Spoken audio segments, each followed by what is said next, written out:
So here's three tight ends I'm looking to drop heading into week 8 of the fantasy football season.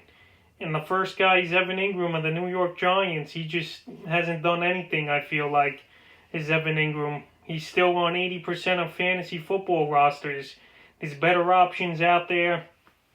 Engram, the most he's going to get you is 10, 11 points. You can find guys out there who's doing more on your wires. Evan Engram, Giants offense is bad. Daniel Jones, he targets him, but they could just never find it. I know he's coming off a 10-point game, but besides that, he's done nothing pretty much the whole season.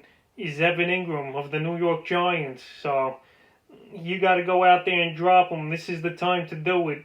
Giants, they got Tampa Bay coming up. They'll probably look to lock him up. And then he's got a couple easy games after that. But Evan Engram, I don't trust him. He was a highly touted draft pick for the Giants, but most this year is 12 points and a lot of single-digit fantasy games for Evan Engram. So I would go out there and drop him.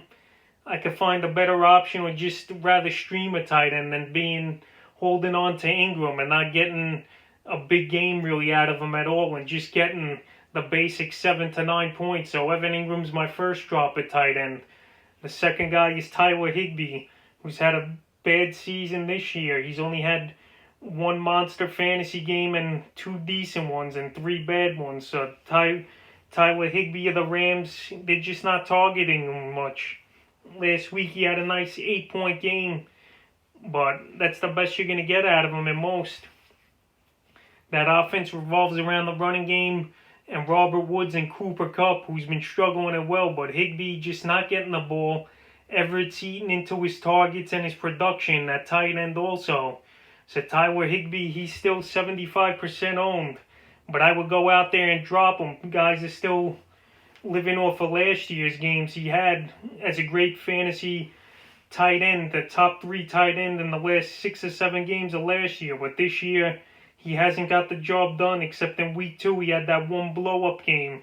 But Tyler Higbee, I'll shy away from him, and I'd rather have a Trey Burton or even a Logan Thomas than Tyler Higbee going forward for the rest of the 2020 fantasy football season. And the third and final guy I'm looking to get off my fantasy football roster is Mike Gesicki of the Miami Dolphins. Gesicki, he's been inconsistent most of the year.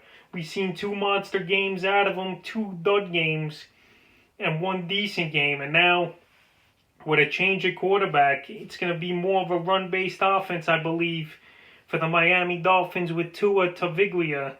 Ryan Fitzpatrick, he liked his tight ends. He was spreading it out to all 3 of them, with Gesicki, Sheenan, and the Rook and Sims. But now, with Tua Tagovailoa in there, I don't see Gesicki getting much target work or targets at all. It's going to be a lot of running by Tagovailoa, quick out routes to his receivers and slants, running the ball with the backs as well to keep the rookie in good game management.